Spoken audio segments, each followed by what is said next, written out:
Hi, my name's Ian Whitaker. As editor of the World Chocolate Awards Guidebook, I've researched chocolate and the cacao it comes from, learning firsthand or directly from those who know. Hi everyone. One of the top questions I get asked that I've not already answered is how to clean antique chocolate moulds. So we're talking things like HERIS, Anton, Reiche, LETANG FILS, all these antique metal chocolate moulds that people love to collect, display, and even use sometimes to make things like candles, soap, and even chocolate if they're in great condition. So the first principle is, and this goes even for when you're cleaning your car, because believe it or not, we also had a car body repair business, and I saw exactly the same thing happening to cars. So you're getting two for the price of one in this video. So the key is that the principle that to use is do not damage the chocolate mould. Okay, so most damage occurs to chocolate moulds when they're being cleaned, and the same for cars. Okay, I'll leave cars alone, I'll just stick to chocolate moulds, but you get the picture. So the key is not to damage your chocolate mould when you're trying to clean it, because you're just going to okay, you might get it absolutely clean with some super aggressive chemicals or cleaning mixtures or brushes, things which scrape and scrub. But is the priority cleaning the mould? No, it's not. The priority is preserving the value and preserving the looks of your mould, okay? Because it's very rare, it's unique, and it's actually better to be a bit dirty than to be absolutely clean and more damaged than it is, because the damage will take away the value permanently. The cleanliness issue can always be dealt with, and someone, as long as the dirt's not covering absolutely everything, and we're going to talk about removing chocolate as well, it's not going to affect the price. People understand that old moulds are a bit dirty, and to be fair, when you've got some dirt, it actually gets into the recesses and helps highlight those areas that are recessed. The only negative could be that it's hiding some kind of damage or rust which buyers and sellers and owners would be in their best interest to see it. That out of the way, like I say, we're not going to use sort of your green scrubbing sponges, the green sort of scratchy side of those sponges. We're not going to use these sort of Brillo pads, these sort of nets of very meshy sort of fine metal. Don't let those anywhere near your mould. And the other thing we don't want to really put next to the mould is dampness, is water. So my recommendation, one is you need a warmish day, a warmish room if not, and you know, the sun is out, there's not too much moisture in the air depending where you live, or it's not the season where you're going to get a nice sunny warm day for the next few hours. Then in a room in your house that's pretty warm, it's going to be warm for the next few hours. So if you don't have either of those, just wait. It's not worth going ahead and cleaning your mould unless you've got one of those two conditions. Secondly, you're going to need a set of clean microfiber towels. And third, you're going to need a hairdryer. You could use a heat gun, but I would not recommend it unless you're very, very used to doing things with a heat gun and you really understand how easily and quickly you could damage something with a heat gun. Because as I say, damage is the last thing we want to do. And you'll also need some oil, such as olive oil or just general sunflower oil, kitchen oil. I'm talking about a clean oil that's not been used, just some bottle of sunflower oil, veg oil from the kitchen, olive oil. It doesn't matter as long as it's a nice hygienic non-corrosive oil and it's not got any particles in it. It also needs to be something that's edible, because you don't want a future owner of the mould to try and produce chocolate in it and they're going to be gulping down little bits of WD-40 or something disgusting. So always think of the future, think of others, taking care of your mould. So that's four things. You're going to need, first of all, a bright, sunny, warm day for the next few hours, or a room that is those kind of warm, nice conditions for the next few hours. A bunch of microfiber cloths that are absolutely clean and free of lint and particles from any previous use, that really are like new. And fourthly, you're going to need that hairdryer just to do some work with. And I'd like to highlight that I didn't mention any detergents, any washing up liquid, that's dishwasher soap, dish soap, nothing like that, because just for example, toothpaste and dishwasher soap have harsh abrasives in them. Salt is in your dishwashing liquid, and you've got, I think it's limestone derivatives in the toothpaste. Things like that you always see recommended in books and things, and they're not meant, they don't give the top priority for preserving the actual item. And that's, like I say, if you think logically, that's what the key is. You do not want to damage an antique. So let's get started.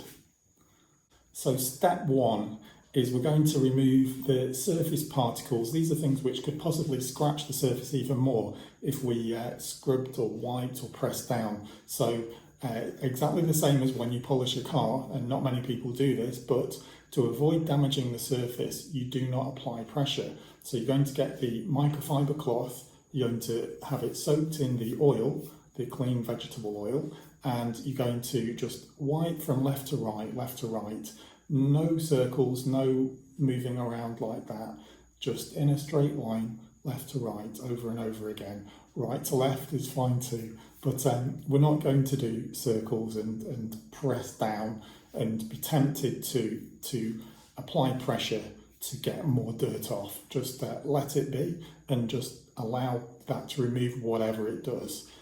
When you press down, you will press particles into the surface of the metal, and those particles of dirt will scratch the mould. So this is why it's important to not just clean moulds and to follow this kind of advice, because I've seen so many moulds damaged by people trying to clean them. The priority here is to keep them from getting damaged. And as you're wiping it across back and forth, just make sure that you turn the cloth over and don't use it too many times, because what you want to do is separate those particles of dirt. You don't want to keep rubbing them across. So once you've done it once or twice, just turn the cloth over and do it again.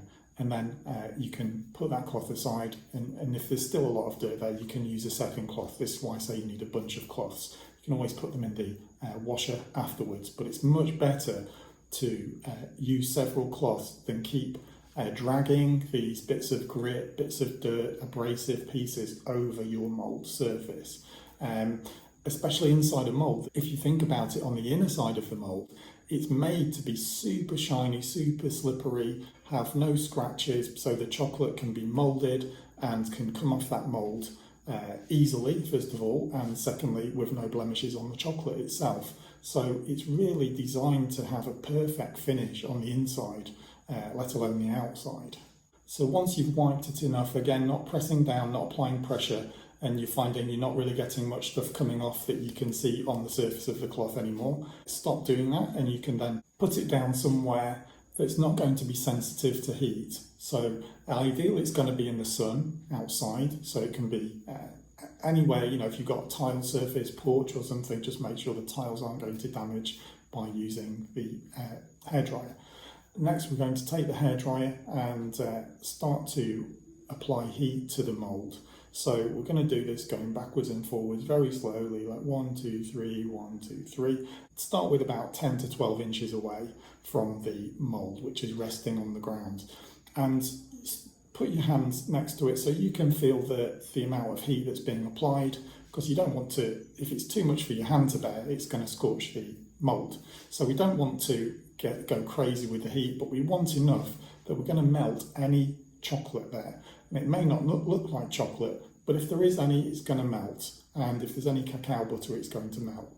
So that's going to be able to be wiped out once it's melted with another microfiber cloth. And it's just going to come out very, very easily because it's going to be liquid. So you want to do that, avoiding damaging the mould. Your hand is a good way to measure that. Just get your hairdryer on medium or high and about, like I say, 12 to 10 inches away, very slowly moving backwards and forwards. Bring it further away or further in, depending on the result. But it should be just warm enough to melt chocolate. and you need your microfiber cloths right to hand. So as soon as it's been warmed up, you can immediately just give it a nice wipe, get into those nooks and crannies, and just wipe and see if any of the other dirt, or what appears to be dirt, comes out.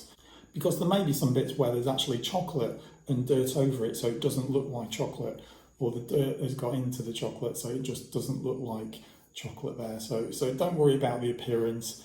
Dark and dirty, heat it up as I've said, give it a good few wipes and see if that comes off. And to those of you who've got rusty moulds, specks, dots, any kind of rust on the mould, it doesn't matter how small, use that olive oil or that cooking oil and just give it a little bit of a dab at the end of your session, your cleaning session.